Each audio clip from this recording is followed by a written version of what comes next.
So, what's up, everybody? I'm Stan. I'm Mac. And this is MES Tech, and we are talking about the Computex keynote from AMD. So, basically, in Taipei, Taiwan, right now, we're having Computex, which is a hardware-geared organization. It's a hardware-geared show where you get to show a lot of different stuff. And one of the big things is that AMD, for the first time ever, is really giving the opening keynote. And we're expecting some pretty big announcements as far as AMD's Ryzen, their NAVI graphics card, their new chipsets, and stuff like that. Which is awesome. In years past, has it been mostly Intel? In years past, it's been different people. Okay.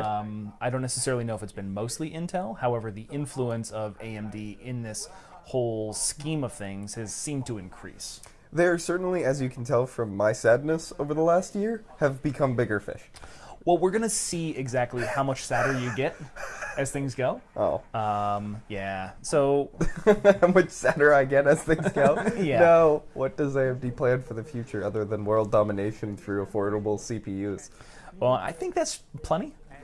That's more than enough for a lot of people. So you've got us on the webcam, so we're going to just superimpose that up on the upper left-hand side. Right now we're opening up with the like Li Chang, as well as a number of different people from this Computex organization that is taking care of Computex as an event. Gotcha. Yeah. The unfortunate thing is that I don't think this is going to give us much information regarding AMD. This happened live, so we're not reviewing it live, we're not shooting it live. So You recorded it last night, and we're shooting it this morning, which is why I have my coffee with me. exactly, that's why Mac looks like he is still asleep. So, do you want to skip forward till we get to the important part? Yeah. I mean, does he do anything that deserve? Well, no. These are all super important people in the industry. What I'm trying to say, in my groggy state, is does he introduce anything for the kind of the path that AMD wants to take? Unfortunately, no. Okay, cool. All right, so to have a major impact on the market. In 2014, Dr. Su took over, and here we go. and has Or led at least the we company should go. to a number of Come on, remarkable introduce her. Cool. achievements. Whoa. She's truly a world-class and globally recognized business leader. All right, so we skipped forward to about 12 and a half minutes Today, into Dr. the Su actual is joining Computex the Computex keynote, or at for least the what was very being first billed time. as the keynote for that. So, And in the background, please you can hear my phone going give off the because that's warmest probably something from welcome work. to Dr. Lisa Su. That it's Memorial Day, so we're not going to answer that right now. All right, sizzle reel. The future of high-performance recording. Wait, Computing and gaming. I'm just gonna World's drink my fastest coffee. processors for ultra-thin laptops.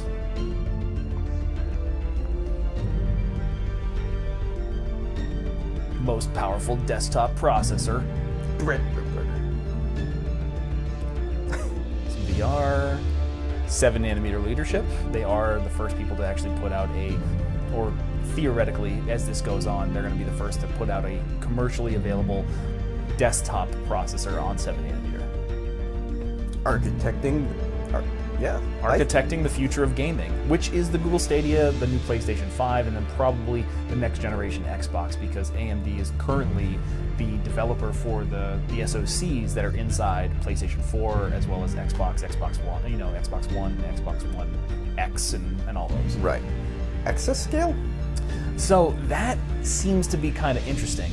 Did you see the article a little while ago where AMD was contracted to build the next generation supercomputer?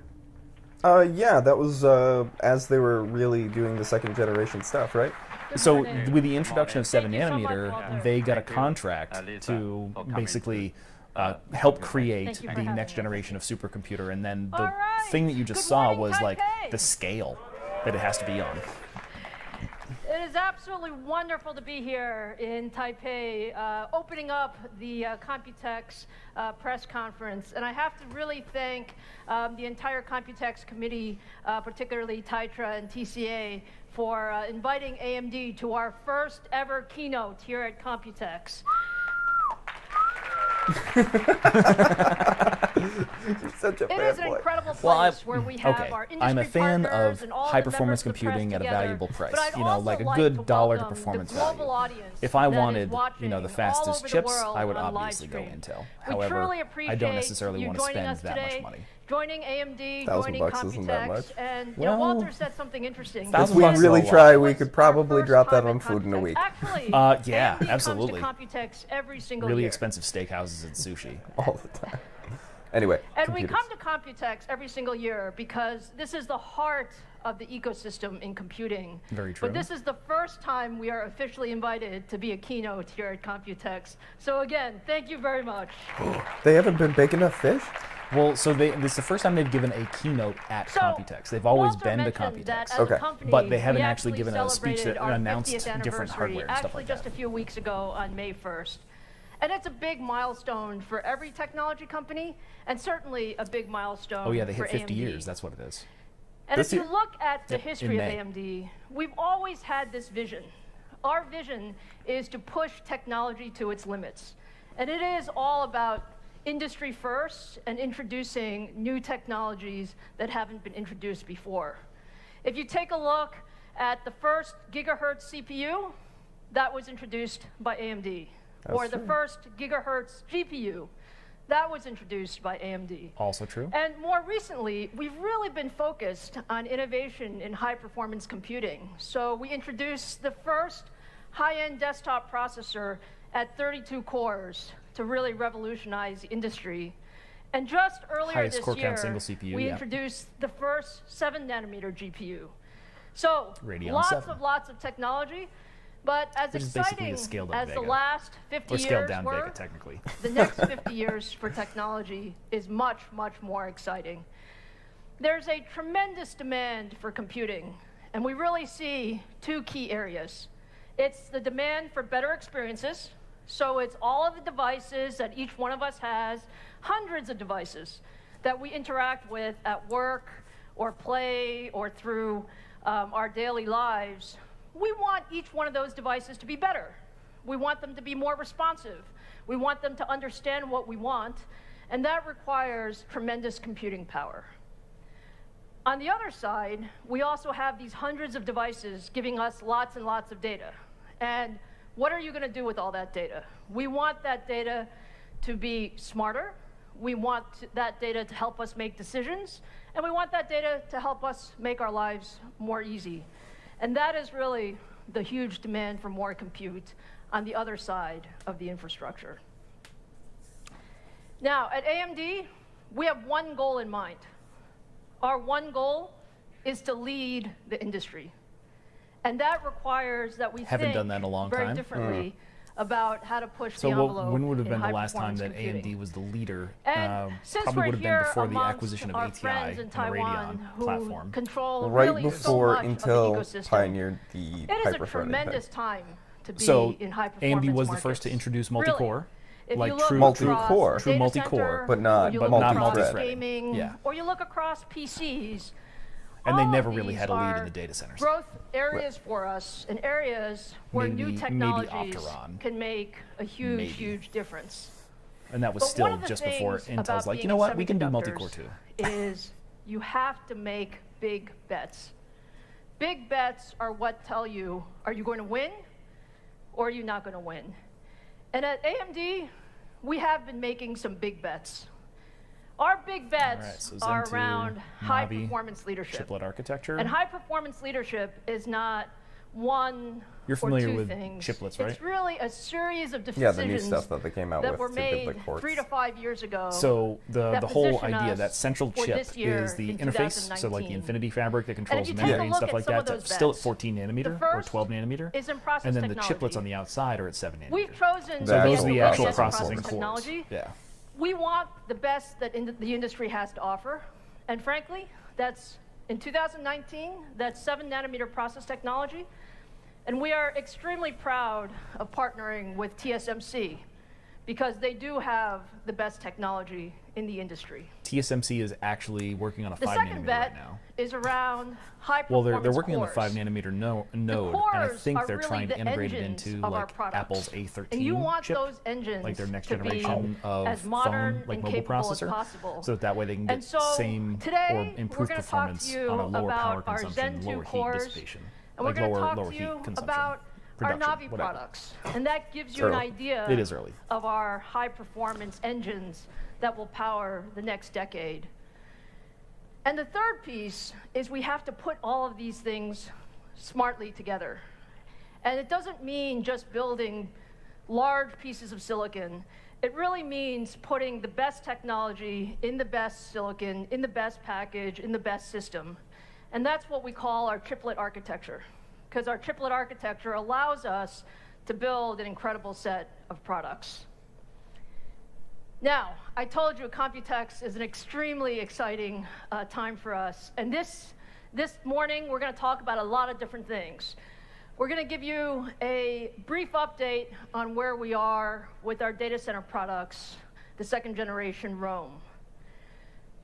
We're going to talk a bit about NAVI. How many of you are interested in NAVI?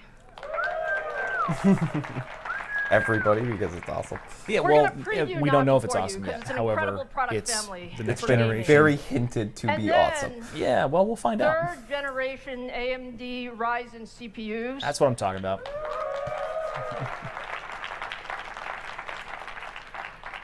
We're going to have a fun morning talking about where technology can really go. At least we're connected as So far with as time that, is concerned. Let's start Oh, because it in was the data Because yesterday, it was yesterday morning in there. Taipei. Yeah. All right. What kind of sizzle reel we got here? Server processor.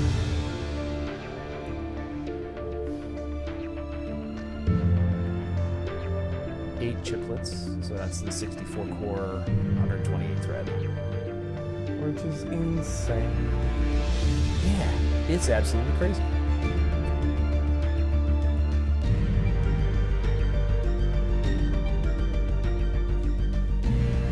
At decent clock speed, we should add. Yeah, at reasonable clock speed. Because other companies have done that before. But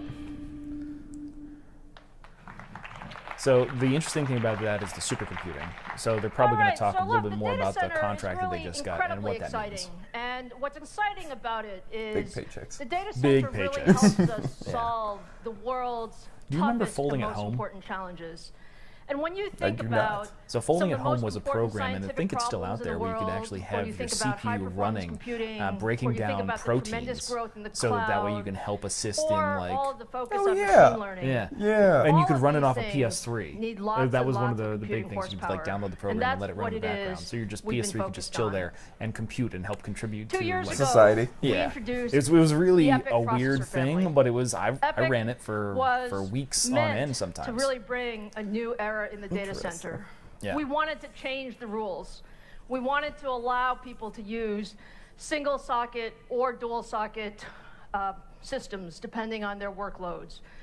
And So with dual that, we have socket. seen tremendous Does that mean adoption in EPYC At some point in time, over there's the going to last be 2 a dual years. socket 64 Today, 128. we have more than 60 AMD EPYC platforms in So production. you could run a 128, And if you look 256. globally at the largest cloud environments, many of them are using AMD. That starts to sound like including SD card Microsoft storage. Azure, It does. including Amazon, It's like, okay, we've got a including 128, Baidu, and it's just like, are you talking Tencent, about like a and terabyte? many, many No, it's just more. like, that's We have 128 more than cores. 50 AMD EPYC cloud 256 instances threads. in production All running right at a base now. clock of But I 2.83 talked to you gigahertz. about Somewhere solving around the there. world's Yeah. toughest Probably- problems, and it's actually Probably for something that under we're 10 very grand. proud of. Maybe- We're maybe like engineers. 15.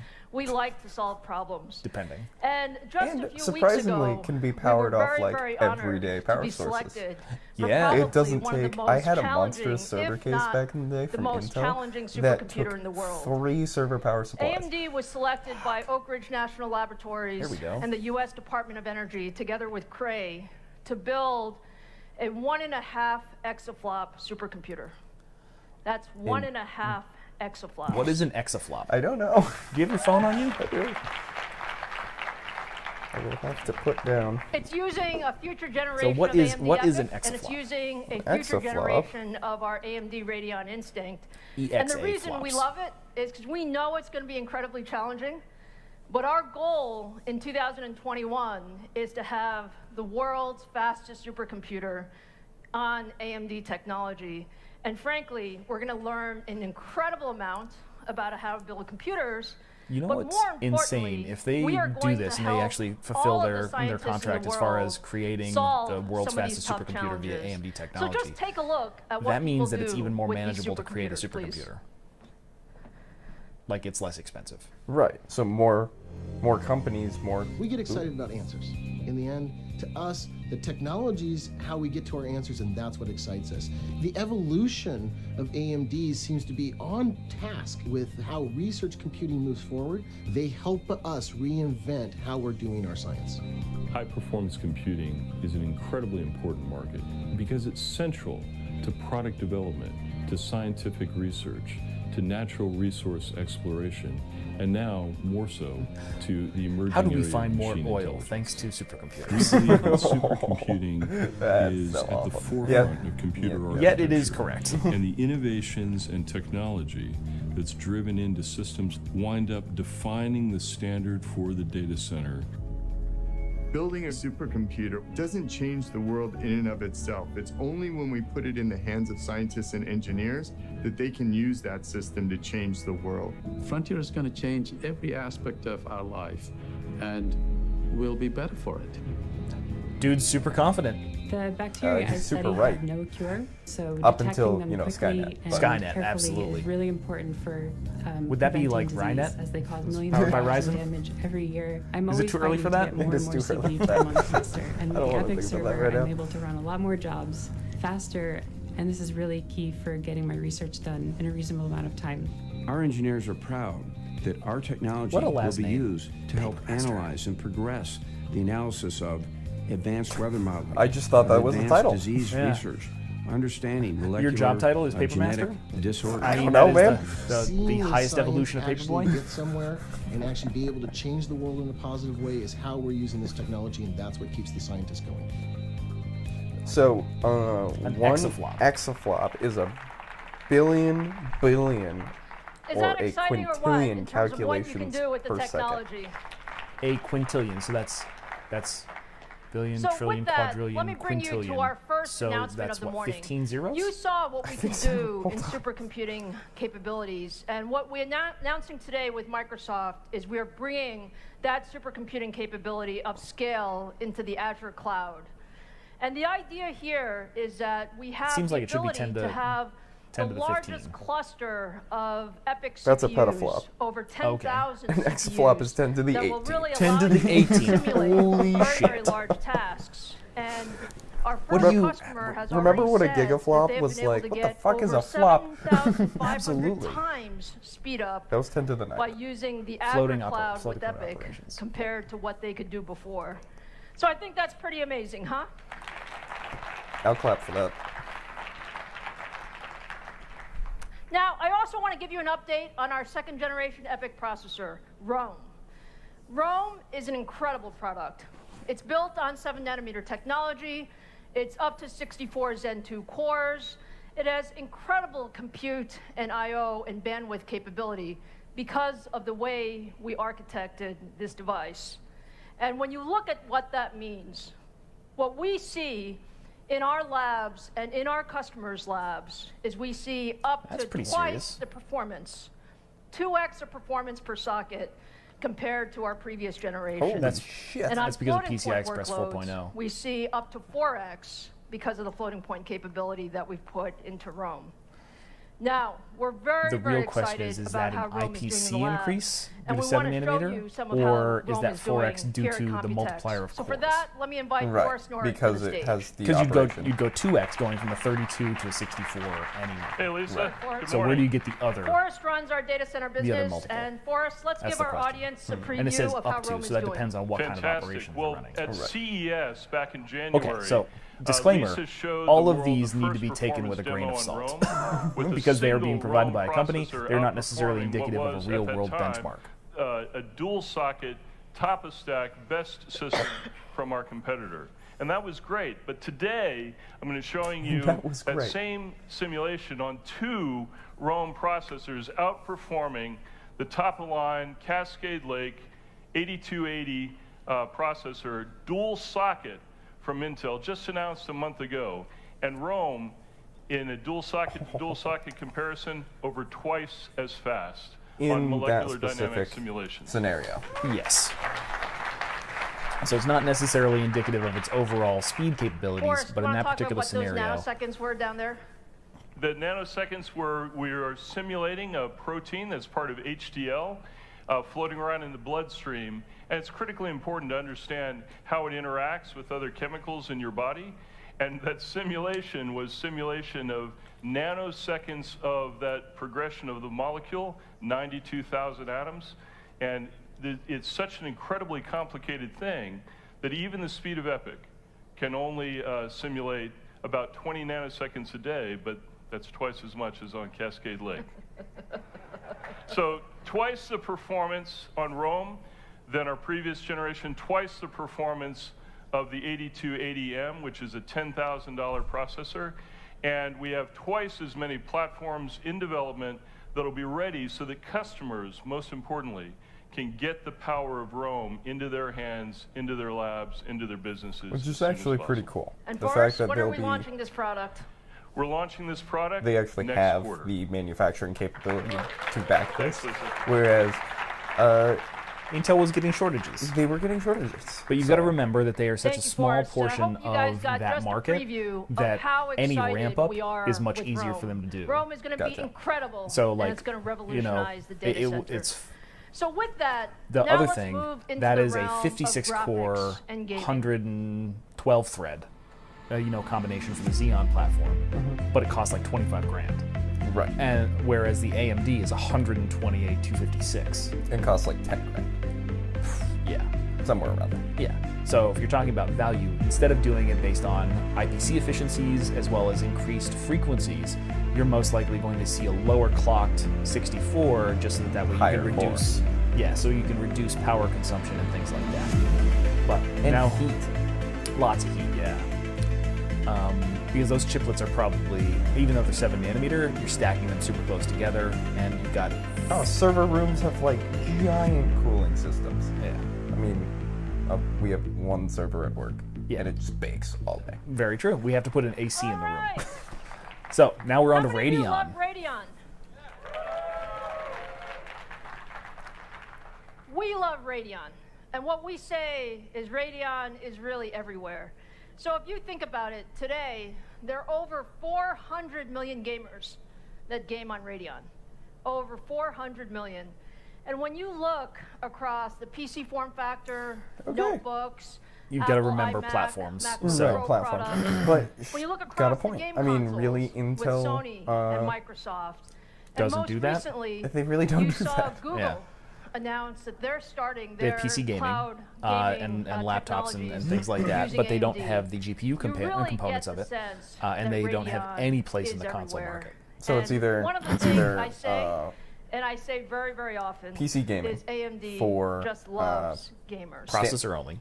processor only, which is built on, or Do you agree? standalone small form factor. Yeah, value proposition. Right, or large form factor. 2019 best of the has best already is been what you're a going very, for, but very only in the important year PC for market. Radeon. For We Intel, started yeah. For Intel, here right. at Yep, and CES NVIDIA only launching GPUs, so the they don't have a second-generation package Vega that can fit into product in consoles gaming without actually developing a called CPU. Radeon Right. 7. This was the world's first 7-nanometer GPU, and it has incredible performance across gaming as well as compute workloads. And when you look at what we're doing in the data center with Radeon Instinct MI60 and MI50, we have a number of design wins and engagements that are looking at bringing Vega into all aspects of the data center. And what we see is tremendous momentum. So you're going to continue to see Vega, and you're going to continue to see Vega in these large compute-intensive workstation workloads, and you'll hear a lot more about that over the next weeks and months. But I started with the idea of gamers are special. We believe We are there special. are over 1 billion gamers in the world, and that's including PCs, consoles, cloud, mobile, and gamers are incredibly demanding. Gaming is a very, very social they're sport. fickle bitches. So you want to be able to share it with your friends. You want incredible I don't want control any and responsiveness. I don't want any screen tearing. You want I want performance 8 in million every frames form per factor, second. and you I want want to be able to play 4K. your I want favorite 144 games hertz and anywhere, better. I want no anytime, screen tearing. anyplace, I want it now. with the And I don't want it to same overheat. I don't want to consume more than To do 250 that, watts. you really need to build a GPU architecture that goes across Fuck PCs, 4K, 8K, consoles, 8K 144 cloud. hertz. And that's exactly overheat. what we set Yeah, out it can't to do. overheat. So, NAVI is our new family of Radeon GPUs, and it is really built to power the future of gaming. And when you think about NAVI, think about So the rumors it's right really now the are start that of Navi an is going to be incredible based off of the future GCN in platform. gaming So the going GCN's forward. been around for the last So, 4 or 5 let me tell years you a little bit about NAVI. as far as developing Not the many architecture, people and it know has some real much about limitations Navi. as far as When you look at shaders and Navi, compute clusters we and stuff like believe that. that it So the can power maximum, a based tremendous on number of their applications. render outputs, Just last was month, like Sony 4,096. announced That's the the first maximum number of application of compute Navi. units that you could put They announced onto that their next a generation GCN-based PlayStation chip. is going to be powered by AMD. That's why with you've our seen like semi-custom RX portfolio using 380 or Navi, RX 480 as and then well RX as 580 and that like, limit. like refresh, can't tell you how trying to excited we optimize are it without to getting do any that. kind of real When you progress. think about the vision And of Mark Vega Cerny is still at based Sony, off of he's really that looking architecture at to some point, but an revolutionizing incredible the console era optimization. for the next yeah, much decade. more optimized. And we are very, very honored to be partnering with Sony in that area. Announcement of the PlayStation Now, 5. And when I then talk about Google Stadia Navi, is going to I do also their talk about Navi as it Navi relates to GPU our thing. PC products. And I want to tell you a little bit about what makes Navi so special. What makes Navi There so are really special? a couple of things. First, Navi has an all-new 7-nanometer RDNA architecture. Radeon There it is. DNA. This is Non-GCN. different from GCN, and I'm going to talk more about why it's different and what it does for us. Navi's also focused on gaming. Like I said, responsiveness, performance, and so faster clock speeds, higher So gaming performance, that rumor was lower incorrect. power. If it's based on RDNA, And which is Navi completely is different than also the GCN, world's first then gaming we've got GPU that a has real PCI huge Express Gen potential 4 for it to enabled. develop more Right. compute units. So let me tell you a little bit about RDNA. And again, we call this Radeon DNA. So the R has a red Radeon here. Thank you for explaining your the way to marketing. think about it is AMD has had a long should be history easy of to identify architectures that. in the GPU space. You're in a room full of We love computer GCN. nerds. GCN Well, has maybe been they It's don't like, oh, care. that's pretty clever. and frankly, you're going to continue to see GCN as we go with new versions of Vega and many of the high compute workload applications. But you guys know how we thought about Zen in CPUs. When we designed Zen in CPUs, we decided it was time for from-scratch design because we believed that you needed a new design for the future. And that's exactly Bulldozer was also what crap, RDNA is. RDNA You were is the losing market gaming share. engine, the architecture that will power the foundation of gaming for the next decade. So we're extremely Oh, good, they're excited committed to this about one. RDNA. Yeah. It's never going to change. Decade. Okay. So Now, what is we have that? so much Increased to talk about as it IPCs, relates to bandwidth RDNA. efficiencies. My friend David Wang is sitting right here in the front row. You can ask him all the questions. But let me give you a Under the preview bus. of what makes RDNA so special. All right, what's special? RDNA is significant new capabilities. It's a brand new compute unit design. And the idea here is to optimize that compute unit for the future of gaming. And it's really focused on efficiency and increasing the number of instructions we could do per clock. So big IPC We also gains. have an all-new cache hierarchy, and that's all about making gaming more responsive, reducing the latency, getting higher bandwidth, getting lower power, doing more. And the third point is we streamlined the graphics engine. And this is really bringing the architecture together and optimizing for performance per clock as well as higher clock speed. Okay.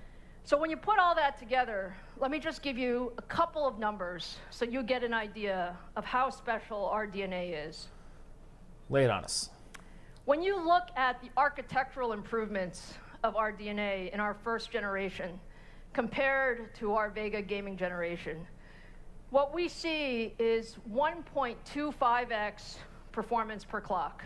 So 25% increase in performance per clock. Which is huge for AMD. That's fucking gigantic.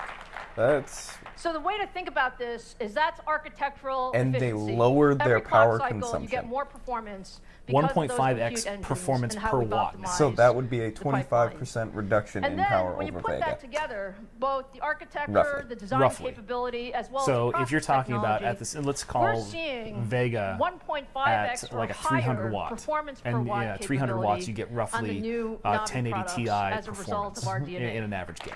So at that same power level, you're now looking at a 50% increase in performance. Now that you know So about our that new puts you architecture, very it's time close to to meet where the Navi products. 2080 Ti territory So is. today, for the first time at Right, Computex, power level and I want to introduce power. the Radeon Well, like RX processing 5000 power. Right. family.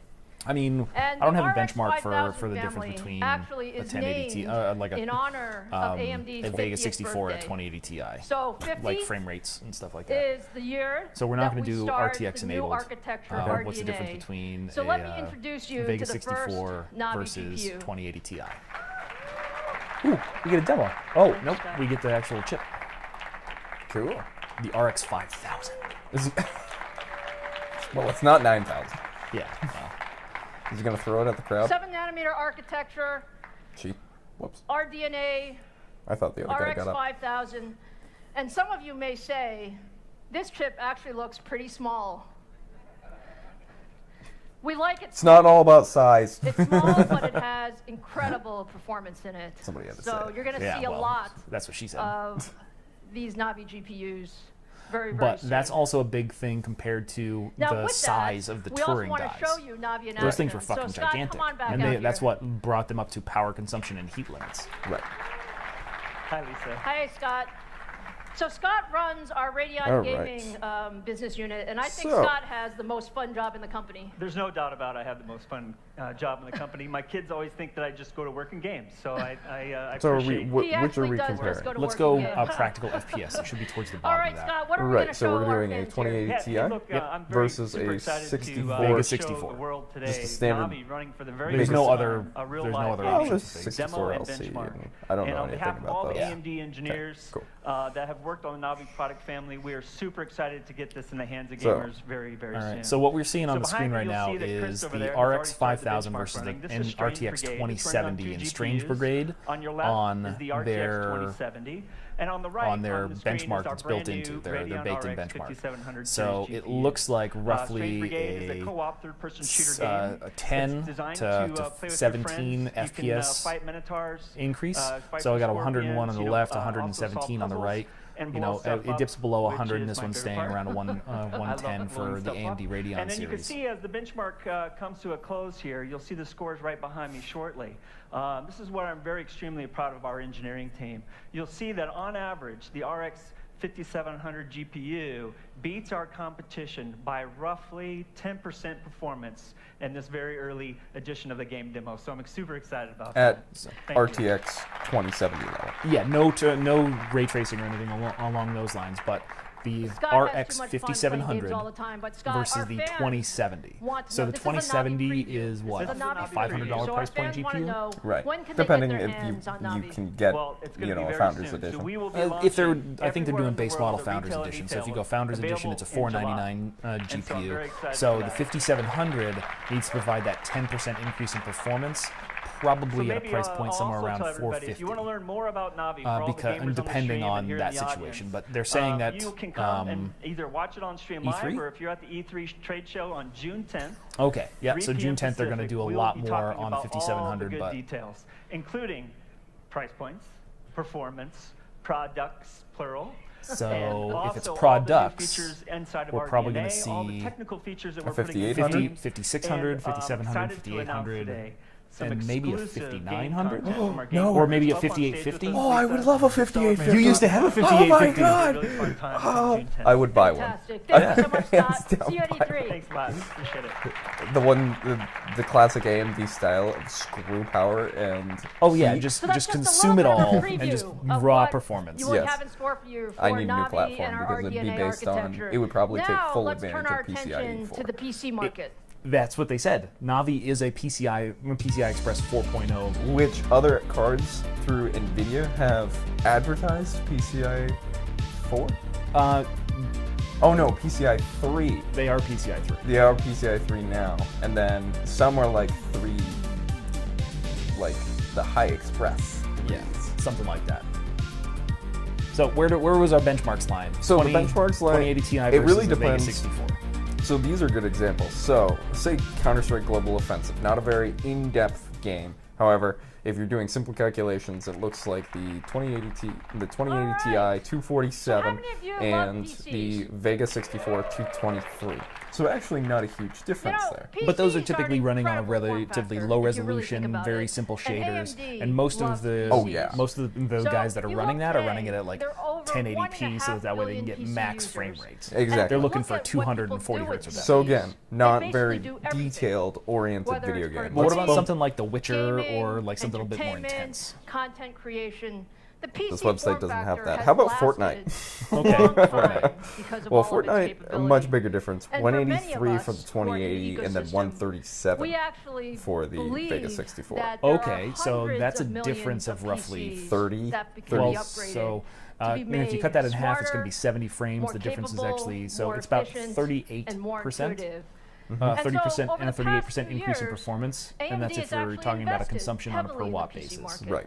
Because we And believe what do we? that, frankly, the big there was thing more about that innovation to is be it based had on in drivers, PCs. because And when you or look at the PC APIs, market, because it Could actually very has well be. some very, programs that are very really geared interesting more users. towards the You OpenGL have or consumers something along those lines who instead of want the Vulkan GPU or the thin, Vulkan light, API. Right, because they're optimized productive, for that core good price structure. point. Yeah, because Vulkan was Those originally types of developed as machines. Mantle by You AMD, have and because it's such a enthusiasts, lightweight some of our API, a favorites. lot of These games are are the really guys picking that up. Like World who War want Z the best just got motherboard, the an best update, and it was CPU, based the best primarily on Vulkan for the GPU, API, always and that let a tweaking it, Radeon always 7, overclocking the it, 7 nanometer always making it a Vega little bit process, better, always run at a pushing the speed that was technology. equivalent to or pretty And then close to you a have 2080 Ti this whole at a class price of point that was creators almost half. Who actually, Yeah. the PC is their tool. So that's to pretty let intense. If you're combining imaginations Vulkan with come an alive. increase in performance And if per you look watt across of all of roughly these 50%, users, an increase you in actually IPC need of roughly different 25%, you to could make see all of them high-end productive like and capable 58, in PCs. 5800, 5850,